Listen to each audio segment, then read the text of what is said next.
আসেন 1 মিনিটে আপনার মনটা ভালো করে দিই। ধরুন হঠাৎ আপনাকে একজন ডাক্তার রিপোর্ট দিয়ে বলল আপনি আর মাত্র 30 দিন বাঁচবেন, আপনি ক্যান্সারে আক্রান্ত, এখন ঠিক শেষ পর্যায়ে।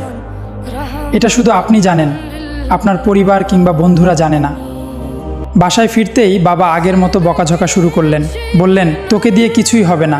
আজকে আপনি বাবার সাথে তর্ক করবেন, নাকি মনে মনে বলবেন এই কথাগুলো হয়তো শেষবারের মতো শুনছি। হঠাৎ মা এসে বললেন, আয় ভাত খেয়ে নে। তখন মনে হবে এটাই হয়তো মায়ের হাতের শেষ খাবার। আপনি ধীরে ধীরে সেই খাবার খাচ্ছেন, মনে হচ্ছে জীবনের সবচেয়ে সুস্বাদু খাবার এটাই।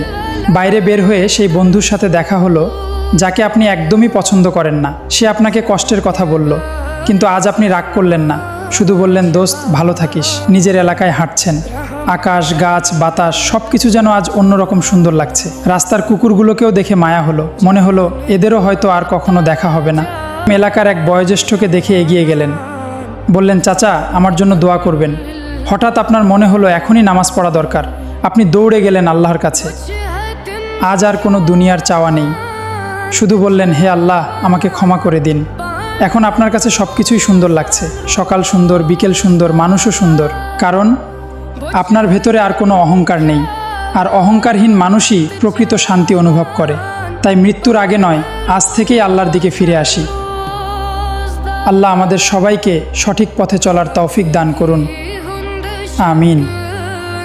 আল্লাহুম্মা আলাইকুম।